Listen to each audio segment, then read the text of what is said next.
नमस्कार, मैं हूं दीपाली राणा। आप देख रहे हैं गोल्ड स्पॉट। और सबसे पहले तो इनफैक्ट हमारे सभी व्यूअर्स को सीएनबीसी आवाज के 16th बर्थडे पर कंग्रेचुलेशंस और विशेष, क्योंकि आप सभी व्यूअर्स हमारी इस एक्सटेंडेड फैमिली का हमेशा से हिस्सा रहे हैं और आपने सालों साल भरोसा सीएनबीसी आवाज पर जताया है। लेकिन अगर गोल्ड स्पॉट की बात करें तो आज के सेशन में बायस हम पॉजिटिव देख रहे हैं। डॉलर में जो वीकनेस बनी है उससे प्राइसेस को सपोर्ट मिला है। 49,300 के आसपास गोल्ड है और सिल्वर 66,000 के ऊपर ट्रेड करते हुए है कारोबार कर रहा है। लेकिन सवाल यही है कि यहां से आगे के लिए ट्रिगर्स क्या है, ज्वेलरी मार्केट में क्या एक्शन है। अब वापस क्योंकि 50,000 के नीचे प्राइसेस ट्रेड हो रहे हैं तो उसने क्या वापस फिजिकल बाइंग को थोड़ा सपोर्ट किया है या फिर नहीं, और आगे का क्या आउटलुक रहेगा, इस पर भी करेंगे चर्चा। हमारे साथ तमाम एक्सपर्ट्स मौजूद हैं।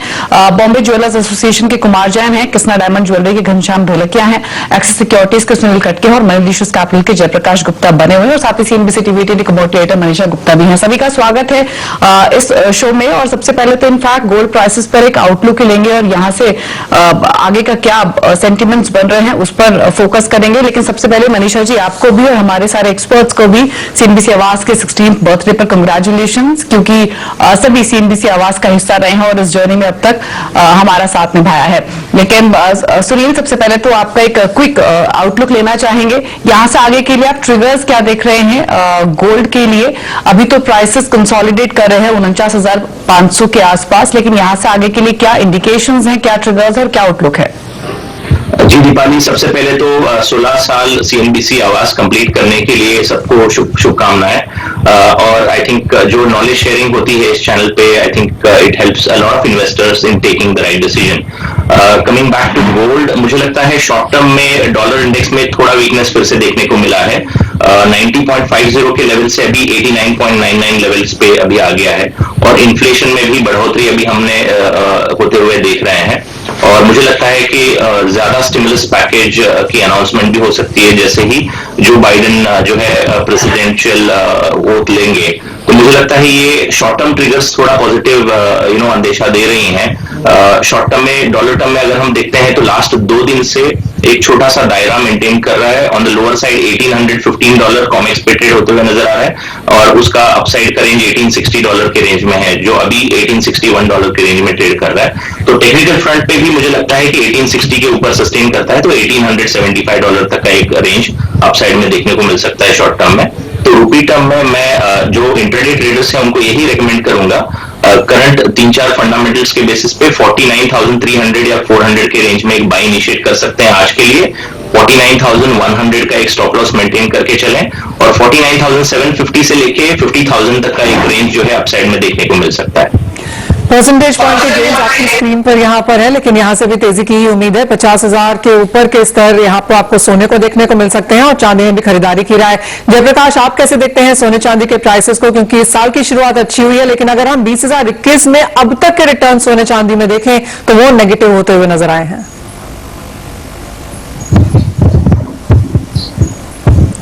जयप्रकाश, आप म्यूट पर हैं।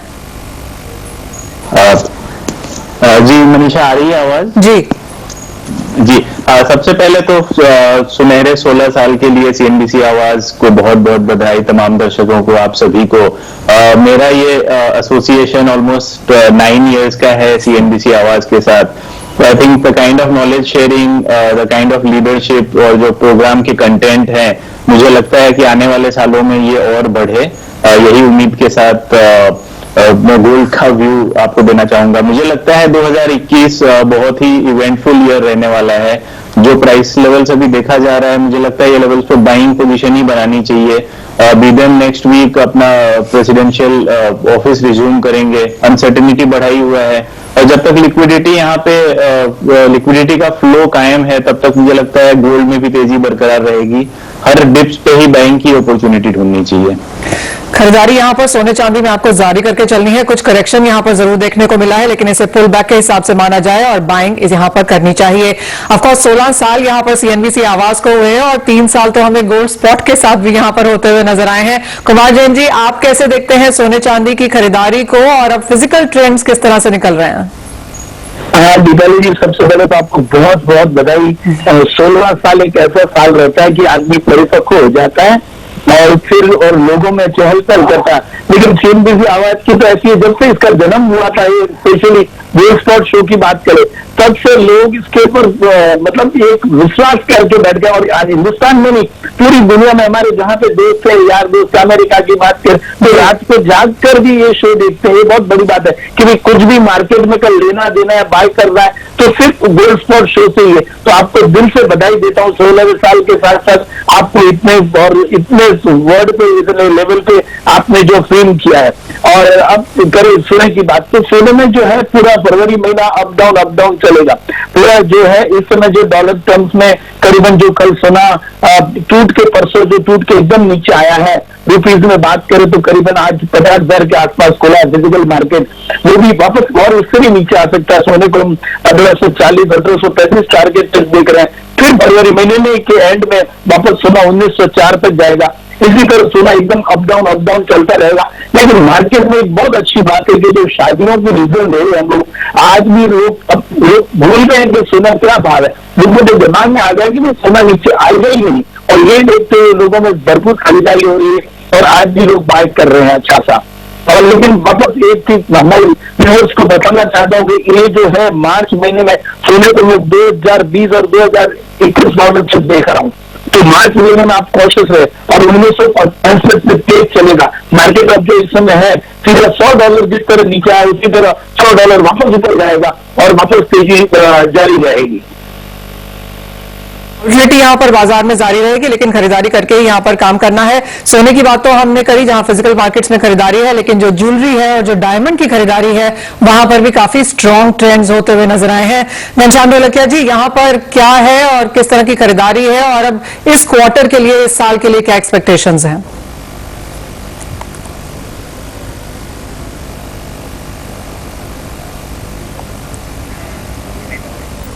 घनश्याम भाई से यहाँ पर टेक्नोलॉजी के तौर पर हम यहाँ पर जुड़ नहीं पा रहे हैं, लेकिन खरीदारी यहाँ पर करके चलना चाहिए। ये एक व्यू बाजार में आता हुआ नजर आ रहा है। स्टिमुलस मेजर्स यहाँ पर थर्सडे को यूएस की तरफ से निकल के आ सकते हैं, और उसके पहले हमने यहाँ पर ये बढ़त आते हुए देखी है। सभी एसेट क्लासेस में जिस तरह की तेजी है वो सिर्फ एक चीज पर फिलहाल स्थित है कि थर्सडे को पावेल की क्या स्टेटमेंट निकल के आती है, किस तरह का स्टिमुलस यहाँ पर अनवील होता है। ट्रिलियंस ऑफ डॉलर्स में स्टिमुलस दिया जाएगा, ये एक लाइन सुन के बाजार में काफी सारा उत्साह फिलहाल है।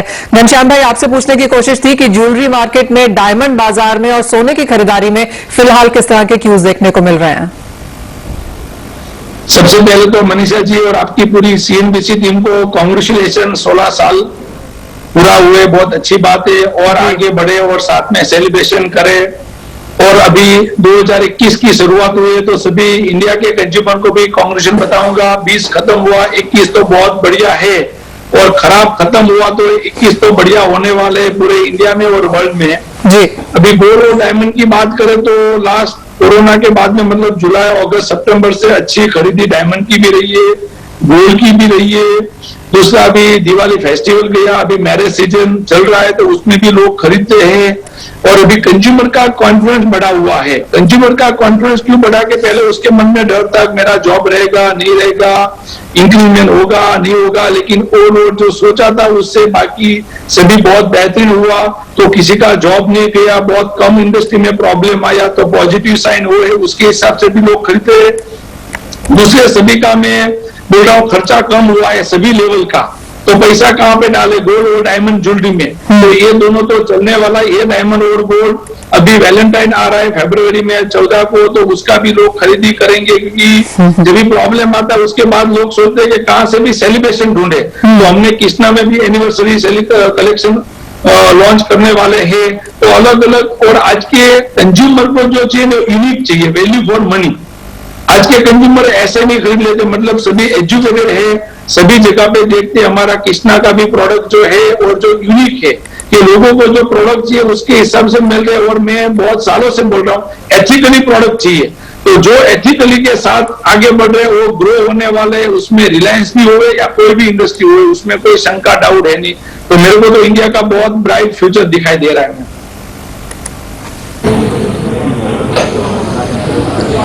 जी, तो इंटरेस्टिंग है। गोल्ड के साथ साथ डायमंड सेल्स भी इंकरेजिंग रही हैं और वेडिंग सीजन में स्पेशली काफी स्ट्रॉन्ग ट्रैक्शंस रहे हैं। लेकिन सिल्वर पर भी एक आउटलुक ले लेते हैं और जयप्रकाश आपका व्यू लेना चाहेंगे। 66,000 के ऊपर प्राइसेस ट्रेड कर रहे हैं। एक स्ट्रॉन्ग सर्ज के बाद करेक्शन भी हमने आती हुई देखी है। अब यहां से क्या स्ट्रैटेजी लेके चल रही है और प्राइसेस को लेकर क्या आउटलुक है? देखिए दीपाली, प्राइसेस का आउटलुक मेरे हिसाब से पॉजिटिव ही रहना है, क्योंकि हम लोगों ने लास्ट वीक एक नीजर्क रिएक्शन देखा था जिसमें गोल्ड सिल्वर दोनों में काफी बड़ा करेक्शन देखने को मिला। बट जिस हिसाब से यहाँ पे ग्लोबल इकोनॉमी पोइज्ड है, लिक्विडिटी की कोई कमी नहीं है, इंडस्ट्रियल आउटलुक पॉजिटिव नजर आ रहा है, मुझे लगता है आगे चल के तेजी बरकरार रहेगी। हाँ, ये जरूर है कि वोलेटिलिटी बहुत ज्यादा रहने वाली है नेक्स्ट 2 महीने में, तो कोई भी पोजीशंस बनाए थोड़ा सा सोच समझ के बनाना चाहिए किसी भी ट्रेडर को। आई थिंक बहुत बड़ा एक्सपोजर नहीं बना के स्टैगर्ड मैनर पे यहाँ पे एंट्री ज्यादा एडवाइजेबल रहेगा। और करंट लेवल्स पे भी आई थिंक 66,000 के आसपास आता है, तो भी शॉर्ट टर्म के हिसाब से बाई करके चला जा सकता है 1000 से 1,500 रुपए के अपसाइड के लिए।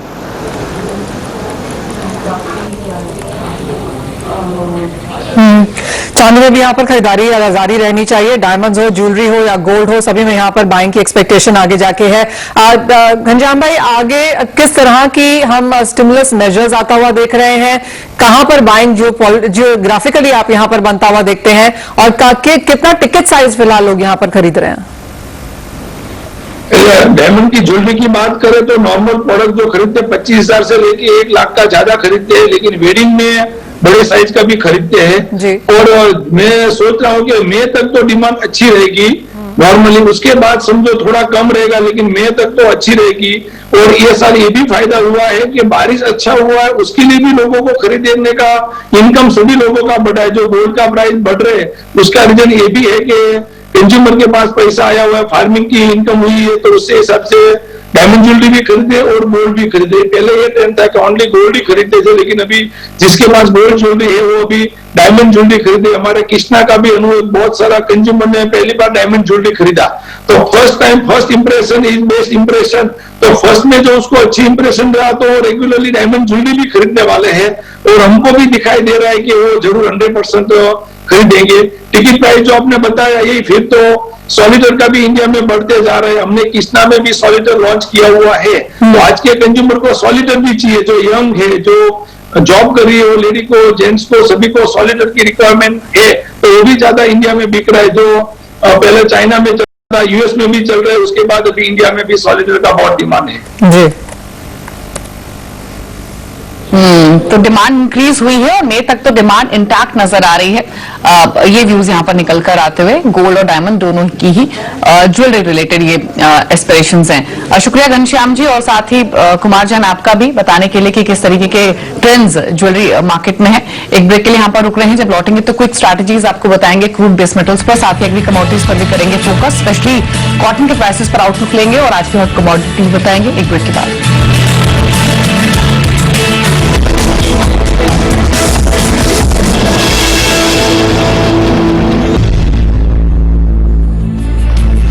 आप देख रहे हैं कमोडिटी राउंड अप और यहां से सीधे रुख करेंगे आज की हॉट कमोडिटी का।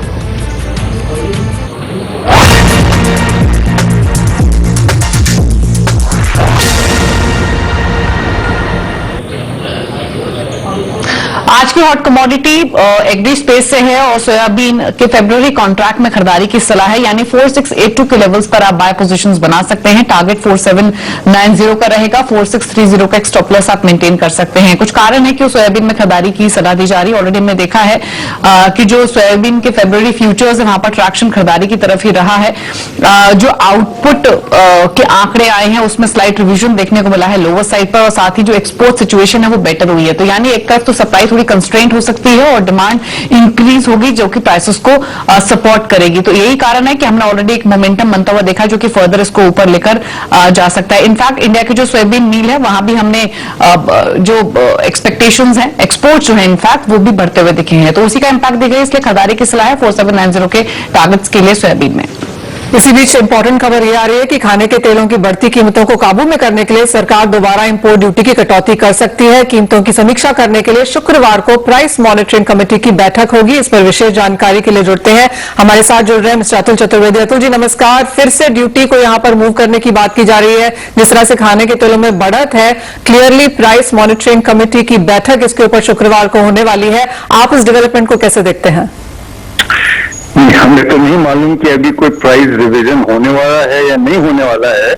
हम लोगों ने एसोसिएशन की तरफ से गवर्नमेंट को ये जरूर बोला था कि आज की तारीख में थोड़ा डिस्टॉर्शन हो गया है ड्यूटीज के अंदर। पाम ऑयल अट्रैक्ट करता है 27.5% ड्यूटी, सोया और सन पे ड्यूटी लग रही है 35%। तो अगर उनको गवर्नमेंट को ड्यूटी घटानी भी है तो वो केवल सोया और सन पे घटाएं, और सोया और सन पे अगर घटाएंगे तो उसका बहुत बड़ा इम्पैक्ट नहीं होने वाला वर्ल्ड के वैल्यूज पे, अनलाइक पाम क्योंकि अपना नेक्स्ट डोर है और अपना पाम में एक्सपोजर भी इंडिया का कहीं ज्यादा होता है कंपेयर टू सॉफ्ट ऑयल्स। तो हम लोगों ने तो नहीं सुना, पर डेफिनेटली गवर्नमेंट में थोड़ी बहुत तो चिंताएं होंगी। बट एक चीज मैं आपसे और शेयर करना चाहता हूँ कि जो रबी की अपनी मस्टर्ड की क्रॉप की अभी तक रिपोर्ट्स आ रही हैं वो बहुत अच्छी आ रही हैं। उन की जो फील्ड से भी रिपोर्ट्स आ रही हैं, तो कोई ताज्जुब नहीं होगा कि अपना वो जो अपने 10 मिलियन टन की भी जो बातें कर रहे हैं कहीं न कहीं वो एक बार हो भी जाए।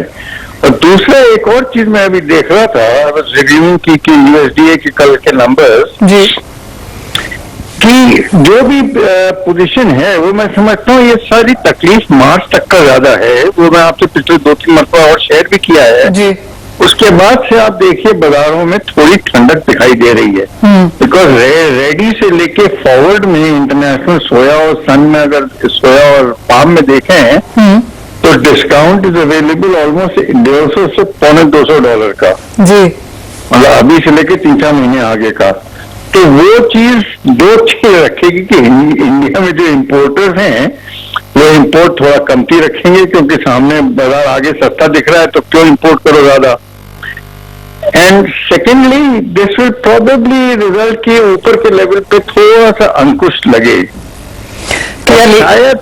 शायद चाइना की भी बाइंग मैं समझता हूँ थोड़ी घटनी चाहिए, क्योंकि मैंने देख रहा था नंबर्स चाइना जो अभी एंड स्टॉक जो घटे हैं सब जगह घटे, पर चाइना का बढ़ा है। तो China has been buying aggressively last 3-4 महीने से, तो शायद उनकी थोड़ी एपेटाइट भी अब थोड़ी सी कम होती हुई नजर आएगी। और जैसे आप पहले भी कह रहे थे, जैसे आपने कहा कि शेयर किया है कि रबी की फसल जब फरवरी-मार्च में आनी शुरू होगी तो इन एनी केस प्राइसेस में कुछ यहाँ पर सपोर्ट मिलता हुआ नजर आएगा। तो पर आज वो शुक्रवार की बैठक को एक नजर रखनी होगी। असीम जो मेरे कॉलीग हैं वो ऑफकोर्स ये खबर लेकर आए हैं, तो उस डेवलपिंग न्यूज के ऊपर हमारी नजर जरूर रहेगी।